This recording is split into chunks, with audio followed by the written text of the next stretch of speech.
Fresh Baked, we are at the entrance to Rise of the Resistance. This is Media Day, and we're showing you this footage because what I'm going to endeavor to do with this video is walk through the attraction, stop at certain points that are of interest, and try to compare them to our construction footage, overhead shots that we've gotten over the years, even the model in some cases, and try to compare what we're seeing live and in person to what we've been watching for the past 3.5 years. I think this is going to be a really fun video, to be honest. And we're going to do this. We're going to wing it. We're going to do a little fly-by-wire because I didn't feel like this was going to be something that I could script per se. So as we're walking down this exterior queue, this is where we'll start. And this was kind of a difficult thing to see them build the exterior queue, because it was either just plain dirt, or then once it started, and we never pointed the camera in that direction because it was just dirt, or it was covered by the buildings, the interior queue buildings. But I did find this shot, which is, during the early stages of construction, where I was having the camera pointed somewhat to the right, and we're going to stop here because what you're going to see, that concrete wall right there under the tree line, that represents the rear of, in the beginning of the building, of the Rise of the Resistance attraction. Not the building itself, but the attraction footprint, let's say. And you can see, we can't see any of the ground there. So even if they were to start to build exterior queue there, we wouldn't be able to see anything. We'll move forward a little bit. Actually, no, this is this is when we took this from Disneyland Drive on the ground, and there's that concrete wall again. And that, again, this is just where where the white truck and all those other vehicles are. That's generally the area where the entrance to the queue is. Now we're going to move from that to an overhead shot. This is from Near Map, and you can see on the left there, you've got the interior queue, which we'll get to in a second. But this area right here, that generally is where the exterior queue is. That's where we're at right now in our walk through the attraction, is in that general area. Here's a closer look. It's basically where that dirt is, and you can see, look at here, you can see the entrance to, or the entrance from Critter Country, from Hungry Bear, and it kind of curls to the right. And if you've walked through the land, then you know, as it curls to the right, rises on your left as you make your way around the tree line there. So that puts the front of the attraction. If we assume that's the interior queue, then that puts the front of the attraction right around here in this empty land. Already, this is fun. I'm having a great time with this. Let's go on. You know what? Let's break into the interior queue. The waterfall. God, it's just beautiful, isn't it? Just beautiful. But don't spend too much time here, because we got to go in the interior queue areas. Now, as we walk through, I'm going to stay here for a minute. As we walk through this queue, it feels long. It feels long, and it kind of circuitous. But then when you look at the structure that it's in, it's a little less so. But that's because there's a lot of switching back. But here we are inside the interior queue. But let's cut to some construction footage, and we'll do. Okay, so all the forms that you see up there right now, that represents the winding interior queue, I should say. That's a building. And underneath that is that queue space that we're walking through right now. And then again, from overhead, that's this S-shaped building there. And then going forward in the overhead shots, it is now covered in trees.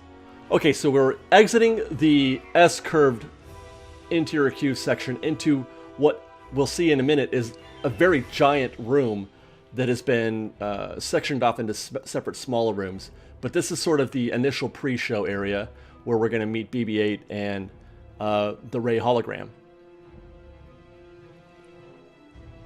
There's BB-8, and Ray will appear over there to the right in just a little bit.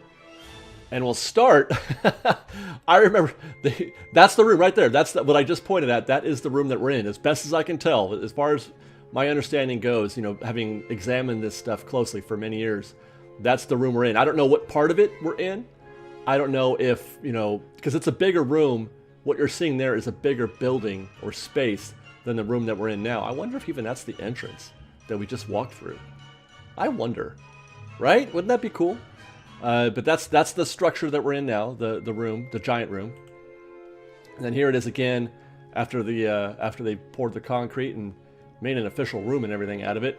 Now again, I don't know where we are in that building when we're talking to Ray, but I'm guessing it's in the area, you know, I don't know my east or west, the lefternmost in the frame, the left side, because you have to leave that room out into the open area before we go see Poe's X-Wing, which we'll see in just a minute. Now this one was a little bit more difficult to see from above because the near map shots that we had weren't quite pointing up toward that structure, but there again, that's the S-shaped interior queue that leads into the room, and obviously that when you see it in this context, it makes, you know, it gives it more. I'm more certain that that's where we're at, you know, because those two things feed into each other. The left room is probably the area, the room with the ante-room to the Ray hologram room, which would be, you know, as you cross that border right into there, that's the Ray hologram room. And here again, ante-room, then the Ray hologram room, which is probably half of that in terms of show, and the other half is what's going on behind that. And then, obviously, this is what tells me that we're in the right spot when it comes to finding it from the Mickey Friends parking structure, because it's going to lead into our next scene. And this is really where I personally lost my mind, leaving the hologram room and going out into that open space and seeing what we see next is when I lost it. So here we are. We just finished the Rays meeting, and there's the transport. Okay, it's happening again right now. This moment, see me, I'm freaking out. I'm freaking out when I'm pointing right there. This moment is exceptionally important in terms of what we've been witnessing, what we've been watching for 3.5 years in the building of this land, of this attraction. We're about to enter the transport, and we've been watching them build this because that takes us into, well, I'll get to that in a second. So let's go back to the overhead as we board the transport. Where that opening right there is where we just walked in. That's the transport. It hasn't, obviously it hasn't been finished and you can't see it. But that's the transport that we're entering right there, and it begins a very important part of the overall show, and it begins the real technological achievement of what's happening. And then actually while we're at it, here's the model, and then here you can see the transport again. And what now I look at it like this, I'm like losing my mind a little bit because, okay, so yeah, that's this. And so they look at this, they just covered that entire Walmart with this beautiful rock formation, which that's how it looks on the ground as well. It's just unbelievable that they did this. So I just cannot believe we've gone, you know, this whole time while we're in this this transport with Beck, and hopefully on our way to do something useful for the Resistance before getting, you know, picked up by the First Order and taken onto a Star Destroyer, which we're going to get to next. Where we are right now, this scene, this moment, is the Supercollider. And we'll go back to our early days of looking at, look at, golly, it's just a little baby. It's just a little baby. We only saw a little bit of the building, and God, I can't wait to tell you what's going in that structure right now that we're looking at. What's going to happen in there? And it's going to be a fun conversation when we get there. But as this is before we even knew what we were looking at. That's the pool right there, which we're going to get to also. We're going to get to the pool, and there it is. That's the Supercollider. We weren't calling it then yet because it hadn't really revealed itself to us as that. But there you go. That's the Supercollider. I'm not even looking at it right now. I'm looking at other things, but just so fantastic. Here, okay. So a few months later, things start to reveal itself a little bit, and I start to see the circular nature, the turntableness. I guess I don't know if it's turntable, and that's when we start wondering, what is that thing that they're doing there? What is that structure? What is its purpose? And it's when we started to call it the Supercollider. A few weeks later, you start to see some real development happen. The building is starting to take shape. All kinds of steel and forms and whatnot happening around there. And curiosity is going wild. It's so striking because it started coming up early, so we were able to observe this for such a long time. Fast forward some more, and look at all that steel. So where all that steel is right now, that we're in the transport that we're in goes around that steel. You can see it's like a donut, a reverse donut, where all the stuff is in the middle. Get back, hey David, get back over there. Okay, it's a reverse donut where all the stuff is in the middle, and we go around the donut hole, as it were. And that's how they achieve that effect of you going into the shuttlecraft, right? You go into it in the door and you leave the same door, but instead of being on the ground on Batuu, you're in space on a Star Destroyer. It's just a wonderful bit of Imagineering. Now the show building proper, as we look at this, has now engulfed the Supercollider. You can't even see it anymore. It's down there in the darkness as I push in. That's it in there. That's the Supercollider in there. And now your imagination can start to see where we're going next, because we're in this. That's when the transport stops and parks right about here where we're at. When you exit, that's pretty much where you exit the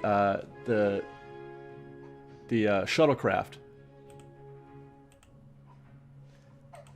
Let's get even closer. I don't know what I'm looking for. There. Oh my goodness. Look at that.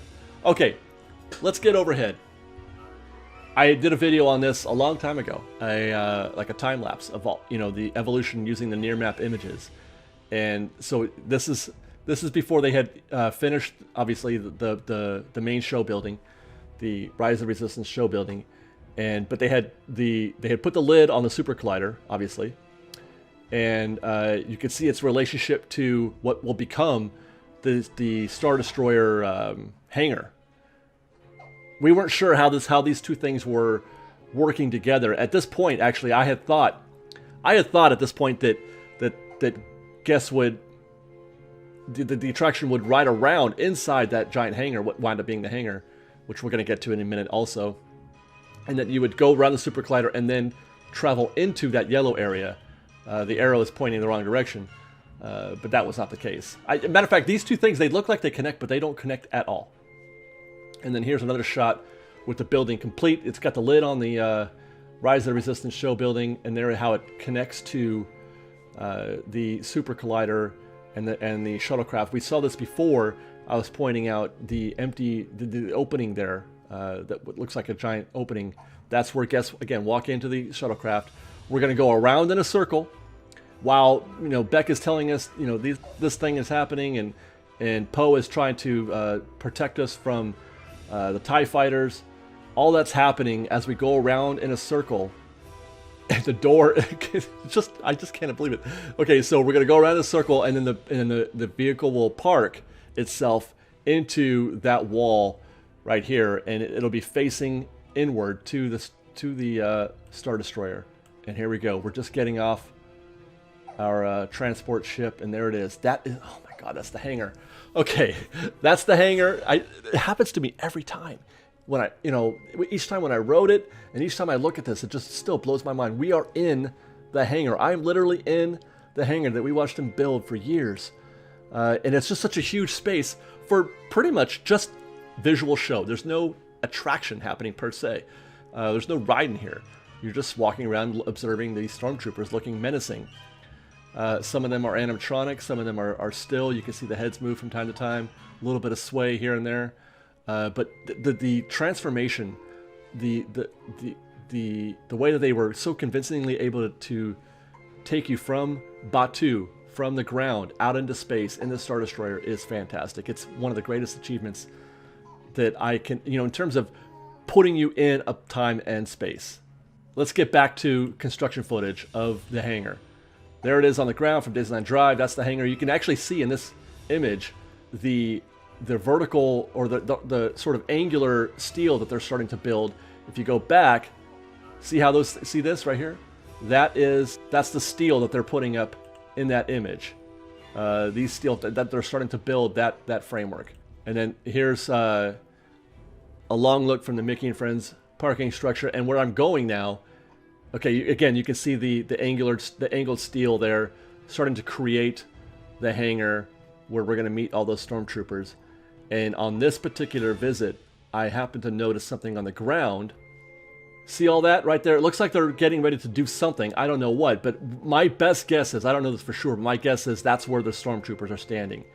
That is where they are mounting all of those stormtroopers into the ground, because some of them are animatronics, so they need to be, they need to have some electrical or conduit or whatever affixed to each one. Each one has to get to be planted in that base.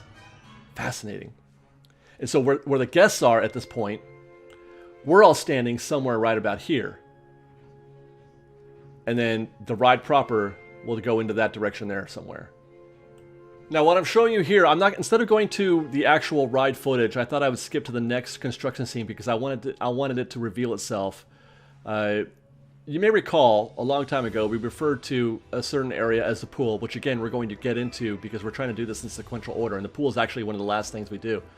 But while we were referring to it as a pool, we referred to that and that as spas or jacuzzis. Little annexes to the pool. Little did I know what they would wind up being. And that is the elevators, the lifts that take you up when you encounter the walkers. And there you can see the husks, the torsos of the walkers on the ground. We freaked out when we saw this the first time. We had heard the rumor and then saw it for real. Those are two walker husks, torsos, as it were.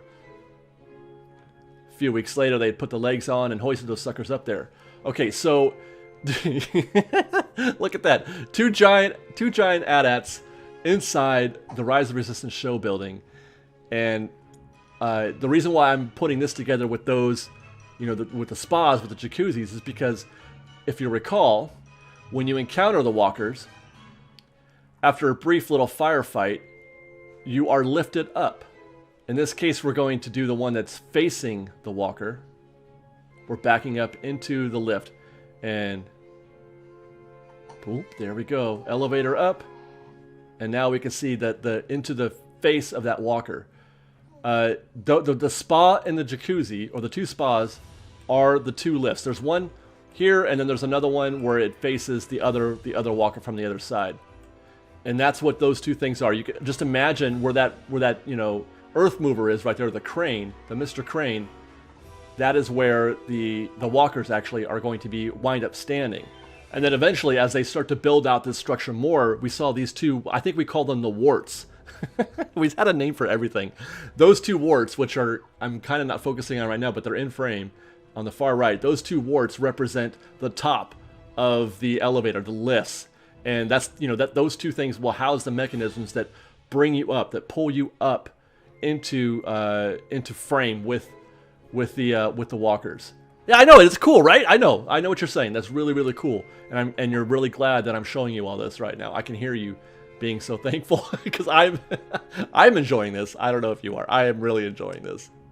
And you can even see these from the Rivers of America. This is on the Mark Twain at the very end, nearly the very end of our tour around the Mark Twain. And those are the two Warts on top of the building. Those, again, house the lifts that bring you up to face off with those walkers. And eventually those will be entirely obscured by rockwork. Holy heck. Am I right? Now, I mentioned the pool before. The pool was one of the very first things we noticed when construction began. There was the forts, and then there was the pool. I don't even know where the forts are just a distant memory, but the pool, man, the pool. Oh, and Mount Spielberg. But there's the pool. We were wondering, what in the world would they need to dig that for? It's not just foundation, right? What was the pool? This is the pool. It's the drop at the end. You've been lifted up to face off with those walkers, and now we have to get back down to ground level. How are we going to do that? How are we going to get down to ground level? Well, that's what the pool is. Okay. We just went from the second floor to the first floor right now, and now we're in a simulator.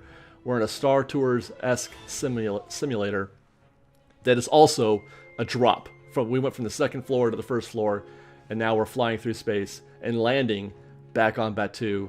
All is happening inside the pool. Here's a look from near map from overhead. And the area that we're at is this area right here. That's generally the pool. The AT-ATs are up here. There's the hangar, you know, the Star Destroyer hangar. And the pool is right here, getting ready to deliver us back to the ground. And as far as the model goes, this is kind of an interesting thing. Where do you think the pool is in the model? Remember how I told you they were going to hide? They were going to hide the elevators. Well, that's these peaks, I'm sure. But the pool is actually somewhere right in here, in this area right there, and then it's going to take you back. And now we're back on the ground, backing up, doing a little 360 turn to get us in position to park again on the safety of Batu. We are now in that hangar, or not hangar, the exposed hull, which we had a hard time seeing, but I am going to show you a little something where we are. You can see the exposed hull, you know, out there all around us. And there's Beck. He crashed his little shuttle thing as well. That's actually what he's in is what we were in, the shuttlecraft, and he crashed it and landed there. That's the shuttlecraft. It's supposed to be the shuttlecraft that we were in before going to the Star Destroyer. And here it is from overhead. This was shot with a drone. And this is kind of a cool, because this is a phase of development that we haven't really seen or saw much, you know, from where we were able to shoot from Mickey & Friends parking structure or anywhere else. So this was I was very glad to have gotten this image from the drone footage that Disney released a while back. But that's the hull where we land. That's where we go back to terra firma. And we'll close with this this footage here that shows what they're building here is that awning that you see over and to the left of the landing area. If we were to go back to the concept, to the model, there's the hull, and then that's the awning that they're building right there, which actually covers the shuttlecraft. And there you go, fresh baked. Those are all of the major points that I felt like I wanted to show you, the before and after, as we watched them build Rise of the Resistance, and to see how it looks today in its finished format. It's really something to behold, if you ask me. This is one of the greatest achievements that Disney has ever done, and I'm so grateful that we were able to document it for the last 3.5 years and get to be able to do this video. I know there's more to cover. There's lots more little secrets and things to observe, like this room right here. There's a story behind this room that I would love to share with you sometime soon.